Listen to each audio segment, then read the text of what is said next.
Well, I just finished the Phoenix Wright Ace Attorney trilogy. Was it the best trilogy ever made? Not really, but it's a trilogy that has its own charm even if it has a couple of flaws. What if there was a game where we take the basic concept of Ace Attorney, but instead of doing the exact same thing as the first three games, we do the exact same thing as the first three games? Apollo Justice Ace Attorney is the fourth game in the series that was built for Nintendo DS at the time, and as everyone knows in the modern day, this is the first game in a new trilogy of games called the Apollo Justice Ace Attorney Trilogy. It's with this trilogy that we get introduced to a new protagonist in the form of Apollo Justice, and we get to witness his story from this game all the way till Spirit of Justice. From his debut with Ace Attorney 4 to his second masterpiece, aka Dual Destinies, and capping it off with Spirit of Justice, we do get to see quite literally everything. It's very clear this game's story is all about the progression to the next generation. Phoenix Wright being your first client to defend in the murder case and slowly fitting into this mentor role is meant to be seen as a change in status quo, and there is numerous examples in this game. In Case 2, Waki struggles with carrying his family's tradition while his parents try to move on from that lifestyle. In Case 3, it's a twist on this, where Clavier has to say goodbye to one of his friends and band members. He has to let go of the past to make way to the future. Case 4's name, Turnabout Succesion, is all about the past and the new. Apollo's case in the present is being compared with Phoenix's case in the past.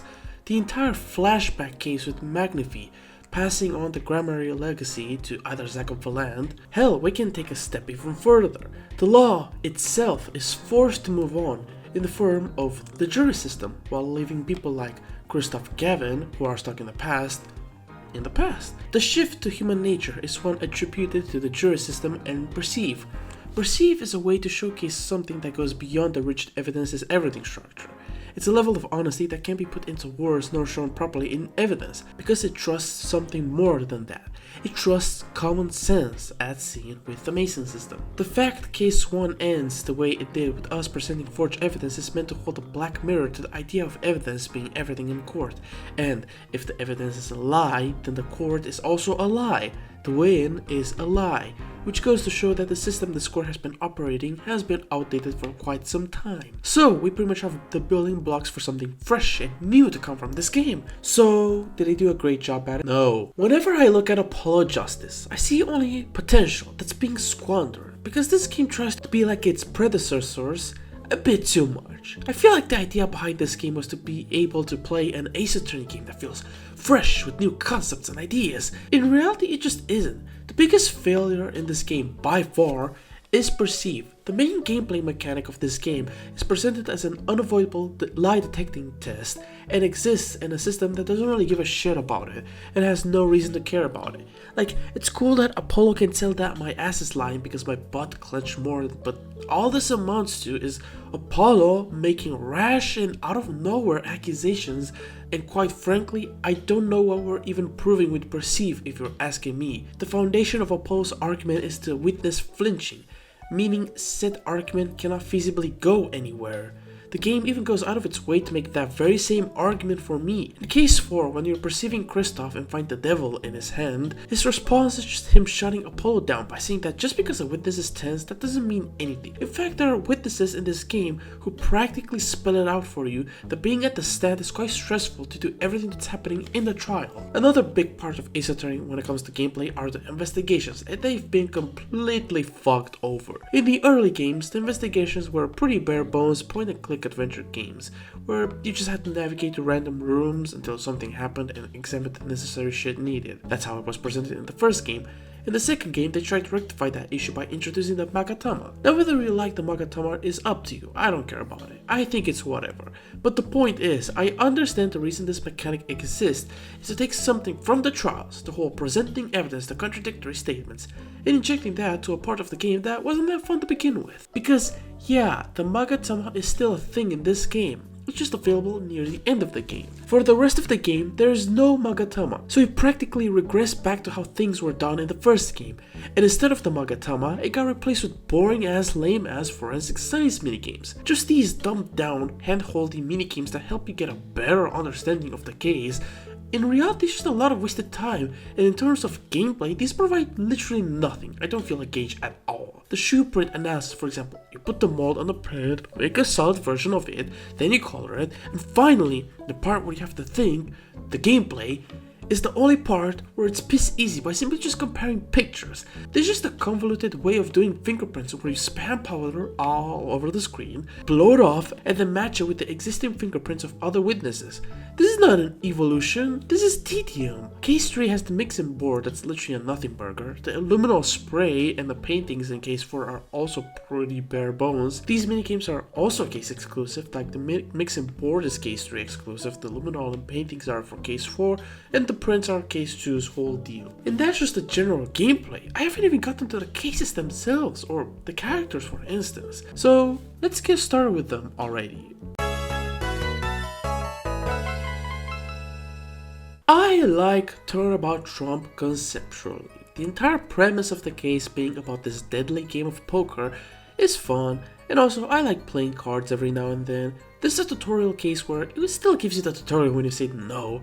Come on, why escape this torment? I will say, this is a meteor case one in comparison to other cases. The first cases in the Phoenix Wright trilogy were like around 1 hour long. This one is 2 hours long. So, is the case good? I'd say it's decent. The case is all about if Phoenix bonked some random dude on the head over a game of poker that's in a bunker under a Russian restaurant. Out of all the contradictions in this game, the one where we find out the actual value of the chips was pretty fun. The case itself was fine. I don't think there was anything that was like offensively wrong or anything like that. If anything, I kind of want to talk about everything else, and by everything else I mean the forged 5th ace scar-shaped hole. The fact Phoenix himself outright admitted that the evidence was forged and yet he still got away with it. Like, I don't understand this. Christoph was freaking out about the evidence being illegal, and then Phoenix is like, yeah, it is illegal, but only a killer would say this evidence is illegal. Like, oh, okay, man. The fact that Phoenix's entire plan relied on Apollo bringing his bracelet with him is kind of stupid. What if he just didn't do that? What would he do then? Also, the entire section where it goes into pseudo 3D for a bit to make deductions and whatnot probably would have benefited from having a proper investigation of the crime scene, because there's a lot of dialogue that just, assumes a lot of stuff. At one point, Apollo even asks if everyone is okay with assuming the chairs are swivel chairs, them being able to rotate around. Come on, dude, this shit sucks. Olga Orly is just an okay witness. She's cute and her gimmick is also cute. Bad. Really bad. I don't know, Christopher at the witness stand is kind of tough. But overall, the case is fine. I don't have much to say about it. Actually, I'm wrong, because this is the origin of I assure you it's quite base. So therefore, this is the best thing since sliced bread. Turnabout Corner is so strange to me. It's just a case that kinda came and then went by without much fanfare for me. And because of its nature, I actually don't know if they did any funny business in the mystery writing department. Whatever it was, it's probably fine. What I do remember is fucking panties. Fucking woman underwear. Why is the entire first day nothing but panties, man? We have this dimwit as a witness to the crime, and all we do the entire first trial day is find out that not only is this guy a creep for stealing a 15-year-old's panties are actually a prop for a magic show, what the fuck? He's also genuinely mentally stunted, like, what do you mean? Because what do you mean? Oh, Trissy was able to will shit into existence with the fucking panties? The panties. Oh, this man doesn't understand magic, bro. He has never heard of it before. That's his entire shtick. And the fact that he's mewing, I bet he gets bullied at the university. Anyways, they made a point about him lying about where he was positioned on the crime scene. I think they forgot about all of that for a moment or something until they suddenly remember it. I think this is just me getting a bit confused on the sequence of events that were playing out. Also, I love the part during the first trial day where Trucy did all the thinking for me and pretty much figured everything out, which Apollo should have as well, but he's a fucking moron. Like, oh yeah, Trucy! Yeah, go Trucy! Also, now that I've seen the full context regarding Paul Maragdis and I looked at TL, whatever they were doing, whatever kinky shit they were doing, I have to ask, isn't it strange that the doctor assumed that he killed someone first before confirming that yes, it was true? Like, it wouldn't have taken that much time to confirm, that basic fact. And I don't understand how walking with Wesley didn't see a flash come from inside the noodle stand, nor how they didn't notice that there was a gunshot sound coming from the inside of the noodle stand. Like, I don't even believe walking when he said he doesn't remember what happened after he confronted the victim. I think that guy either has a low attention span, he's a dumbass, or he always knew Alita was in there, so he covered for her. Or it was the secret fourth option. All above. Wesley, actually, I think he could have missed it because he's incompetent. He didn't even notice he dropped his phone like at one point in the night. Why would I think this man is capable of anything except stealing undergarments?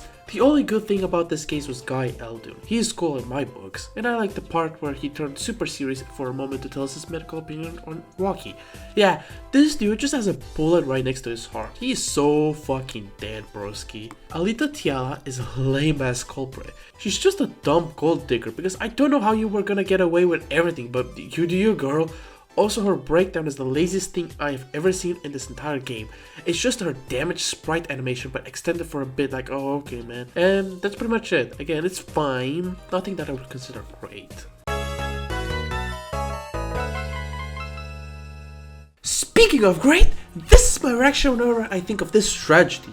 Great.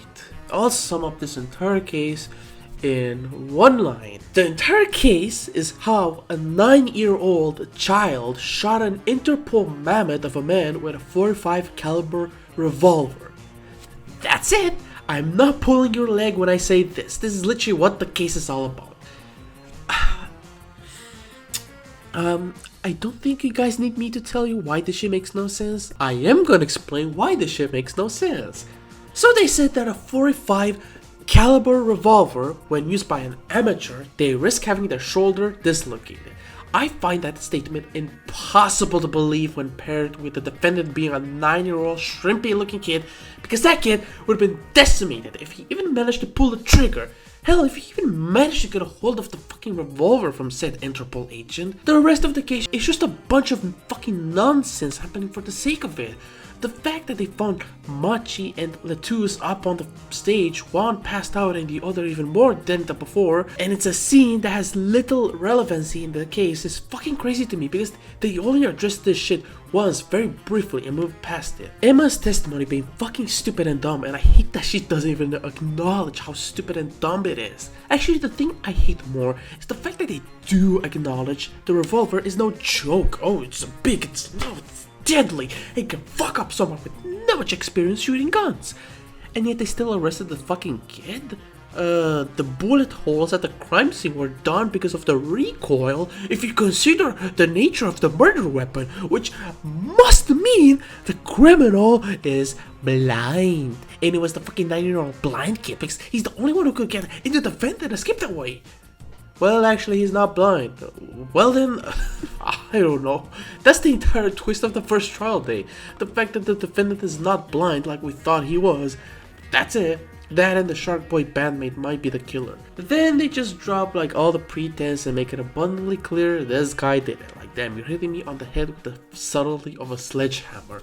The fact they go around and around the circles with the Lamarar's testimony for so long fucking kills whatever momentum the case could have had potentially. I think the part that fucking ended me was when they finally proved Lamarar's testimony was true, which fucking finally. Then the judge had the fucking brains to ask, why was there only one gunshot recorded on the mixing board? Weren't there 2 gunshots? Guess what is Apollo's argument? Apollo says that, oh, yeah, Lamarar was kind of far away from me. She was in the van. Her mic, might have not caught the other one. Fucking what? It was a .45 caliber revolver. What the fuck do you mean the second gunshot didn't get picked out? What? Clavier, Gavin, the entire fucking case makes shitty ass arguments. Like, no joke, that's all he does this entire case. I don't understand why this man is so stuck on this small window contradiction. Whatever. Even when we're talking about something that happened in the second act, this man still brings up this shit like, brother, that shit was in the third act. You guys literally said it happened in the third act, this specific thing. We're talking about the second one. Are you slow? Trucy, right. It's just useless in this entire case. At least in the other one, she, turned the entire case around. I'm here trying to figure out what this magic bullshit happened. And she's like, I ain't telling. I would be breaking the magician rules of honor or something. Well, guess what? The illusion is not that fucking impressive anyways. Nor mind-blowingly hard to figure out, apparently. So fuck you, I don't need you. I get what they were trying to do. They wanted to showcase how, fucked up the law is. That relying on evidence to build your case when you have criminals like Daria and Crescent that can get away with all of it because you don't have decisive evidence. But they went in such a roundabout way of doing it, they ended up making dog shit. And I don't understand what constitutes as decisive evidence in this instance. Like, what the fuck do I need normal? Darian is just a lame killer. Like, I keep ragging on these games about, motive whenever they make me prove that. I much prefer it when the motive is just spelled out by someone instead of being part of the gameplay of proving things. That being said, what the fuck is this guy's motive for doing anything? Bro tries smuggling cocoons from some nobodies so that he can get more money from the Minister of Justice or whatever. Because their son is dying and be cured through the poison of said cocoons? Why? He was fucking famous. He already had everything. I don't get it. Why did he style his hair to take the shape of a penis? And what the hell is with the aggressive flashbacks? Actively insulting my memory is what it is. There's no reason to flashback to this twat's last words. And there's even less reason to make us watch the show multiple times the second day. Like, give me a break. And as creative the setting of the case is, they really fumbled it. Like, the case itself is a disaster, but the fact that out of the entire rock band, we only know Clavier, and Darian, and that's it? Brother, if that's not missed potential, I don't know what is. That's not to say, I don't like certain aspects of this case. I like the setting, for instance. Manchito Bai, being this, foreign kid who's not that familiar with English, makes him sympathetic, even if he's a nothing character. I like the design of Lamarar, and I like the part where we find her tucked inside a case. Like, that was pretty scary. I kind of wish it cut the to be continued screen, because everything afterwards is kind of just like a nothing, but like, yeah, we know this shit. Also, I like the part where, Clavier really came out of his shell by showing Apollo how racist he is. Good old classic Clavier moment. Anyways, what an abysmal case. The worst to ever do it in this entire series. So far, at least. Oh my god, dude, everyone in this case was fucking stupid. Good god, bro. Turnabout Serenade was such a tonal whiplash in terms of everything. It kind of makes Turnabout Succesion tonal whiplash for the complete opposite reasons. But hey, finally, we have a case that's normal. Somewhat? I don't know, to be honest. The mystery in this one is also a nothing burger, now that I think about it. The victim got poisoned with atroquinine, and apparently it's a slow-acting poison, that's what they said. And the case is about this shut-in girl murdering her dad by using atroquinine and him dying immediately, and that's why the girl is arrested. Well, if the poison is slow to take effect, then that means the victim was poisoned before the girl brought him the coffee he drank, meaning the girl had nothing to do with all of it. Like, she didn't put poison at the rim of the mug. How did he get poisoned? I don't fucking know, dude. I only told you that my client had nothing to do with it. Phoenix was right. This case really was simple. What the fuck? Anyways, out of all the cases in the series, I'd say this one is probably the most unique one. Minus the main mystery being a bit of a nothing burger, the investigation for day one is also just a big waste of time. There's this scene where Apollo investigates the paintings in the studio and finds out that the rough sketch represents his past cases. And does this mean anything? Not really. I think they addressed this once very briefly, mind you, and then it's forgotten. Like, okay, I guess. As for the second investigation, he played this game of, jumping in the past and present to uncover all the shit that's happened for the past 7 years.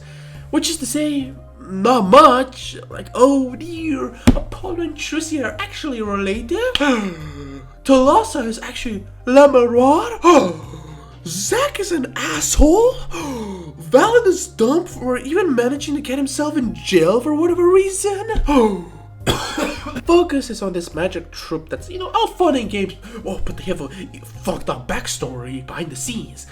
The fucked up backstory being Talassa got into an accident during practice in the Magnifique did some fuckery behind the scenes, and somehow Thalassa ended up becoming a Lammerard in the future in fucking Eastern Europe. I don't know. Zack and Valen got blackmailed, and did you know Zack is an asshole and abandoned his only child? Oh, but most importantly, he's an asshole. The asshole. And Valen is just there. There's a flashback case inside this one where we play Phoenix's final trial. Would you believe me if I told you that this is the best part in terms of mystery writing? Like, no joke. This entire trailer is pretty flawless. Okay, maybe the way they use pressing is lame and skibbity, but overall it's pretty good. Although it's funny how Phoenix loses his badge. Like, dog, I feel like all you had to do is point out that the diary has a torn page missing and you would have been golden. Oh yeah, this case has a contradiction that didn't explode my mind, but it did leave me confused. During Vera Misham's testimony, the way the contradiction is set up is so strange. It doesn't even look like a contradiction as much as it is the defense confirming a point with the witness. As for the final trial day, due to everything you have uncovered, the evil mastermind of this shit is Christoph Gavin. Anyways, your name is the culprit, you do one cross-examination and then tell him about the jury system and he freaks out and that's it. Like, oh wow, that was rather anticlimactic. I like Christoph Gavin, he's such a fascinating character. He's not that good, but this man is fascinating to me. Everything happened due to the pettiness of getting fired and replaced with Phoenix. His breakdown is quite awesome, I must admit. That's it. So where does this leave us? With one final scene of Phoenix telling us to judge wisely and being revealed that one of the jurors is actually a Lammerard. And we have two options. Yes, this game has two endings, just like Justice for All, except it's much more, obvious. I will say the bad ending is a complete nothing burger. Like, oh wow, the verdict couldn't be decided. Oh wow, Vera Misham is now dead. Thanks for playing. Bye bye. Like, what? Might as well not have bothered if that's it. Anyways, the good ending is the jurors think the defendant is innocent, obviously. And this man, as if he wasn't a psycho, he sure as hell became one in front of everyone. And that's it. You can probably tell why I think this game is so weird. It kind of feels like the black sheep of this franchise in a way. I'm not saying that everything that came after this is like better than this. It's not. The game tries to innovate on things that needed to improve and makes them even worse than before. I already explained at the start of the video that one half of the game, that being the investigations, basically got downgraded to the same level as the first game, and to try to keep the player engaged, they added pointless minigames that are extremely boring to play through. All this to say is that Ace Attorney wants to move on by remaining stagnant. This game doesn't feel like it's proud of its ideas and trying to change up the formula in a way that makes it feel fresh. If anything, this game is very derivative of its predecessors. And because this game is unwilling to change, things like cases and characters start to crumble because they're put into specific roles or gimmicks. Clavier Gavin is a fresh prosecutor character-wise, since he's the only one who's the most cordial with the defense, always seeking out the truth. Biles, Manfred, Franziska, and Godot are set up as these obstacles that Phoenix has to overcome to reach his resolve. Clavier is nothing like it. His relationship with Emma is one where she doesn't want to cooperate with him. There's a lot of things that can come out of this in terms of interactions with the cast, but because this game wants to be yet another Ace Attorney game, all of that is thrown off to the side. At the end of the day, Clavier can tease Apollo with his Herr Forehead nickname all he wants when Apollo makes bad arguments, but his dialogue as a prosecutor will always be confined to specific phrases he needs to say in order to keep the case moving, because that's how these mysteries are written. There's nothing wrong with it, but it's just like, he's just another prosecutor in a system that hasn't changed at all. And even then, Clavier was done pretty dirty in this game. He has no strong emotional reaction to his best friend and colleague being outed as a murderer outside the initial accusation, and his relationship with Christoph as his brother is barely touched upon. Emma Skye was a cool enough character in Rise from the Ashes, and now, instead of being an assistant, she's now put into the role of the detective. Every cliche, every trope that comes with this role is now attributed to her. She just has different gimmicks in comparison to Gumshoe. She'll still give testimony about the facts of the case, telling you why the defendant is the guilty party, run tests for you or the prosecution, etc. But instead of pal, she eats snackoos and shoves signs down our throat. She's just another detective. If anything, they could have made her at least interesting by using, Darian as a cautionary tale and the dangers of being a detective. Trucy Wright is probably the most important character in this game. She's a magician who can see through others, but others can't, except for Phoenix. Her interactions with Phoenix while not many, are extremely enjoyable and feel natural. And the fact that Phoenix has a daughter is also crazy. She has a lot going for her, but her potential becomes shallow because at the end of the day, the game demands her to fulfill a specific role in the form of being the assistant. That is, giving minor hints whenever necessary so you don't get stuck. And she also gives you a tutorial to perceive. But let's be fair, did we need Truce to tell us about perceive? What if Phoenix just unlocked his third eye or something, so he was always the, our assistant? The man can survive a car running him over. I don't know, it doesn't matter. I'm not saying these characters have no value. I'm saying these characters' value is getting diminished because Apollo Justice Ace Attorney is a lazy continuation of the series. One final thing. The Ace Attorney universe shows its limitations after the third game. I think the first trilogy really sums up the reality of being a lawyer. Turnabout Sisters shows the power of the rich and corrupt, depending, the rules. Turnabout Goodbye shows the extent of pettiness to which narcissistic people will go to feed their ego. Rise from the Ashes shows that the past always catches up to everyone. Reunion and Turnabout shows how family and power leads to the most terrible of plots. Farewell My Turnabout deals with an actual guilty party with the power to strong-arm their lawyer to serve his whims, and how a lawyer may have to work in the shadows against his own integrity. Turnabout Memories, Beginnings, and Bridge to Turnabout explore the nature of revenge and how the power of channeling can be used for good and evil, making you wonder how many similar plots have been occurring between the main branches and sub-branches for centuries, and all done with a very simple framework. This system needed an evolution, but because the devs wanted this game to be as similar as possible to the trilogy, what ends up happening is we have an uninspired sequel to a trilogy of games that is fairly beloved. I believe that the lawyer's role is too limited at this point for the kind of story that is needed to be told. We've outgrown the defense's bench. At the end of the day, it's still a video game that I consider mid. It gets me thinking in many ways. It's such an interesting title, one that fails to take the next step and instead takes 2 steps back. It's not a bad game by any means, but good in aim. Seeing all the changes it was in service for, I realized this franchise started with this game, and going forward, this is a franchise that's stuck in the past. Apollo Justice Ace Attorney is just another Ace Attorney game. And that's the end.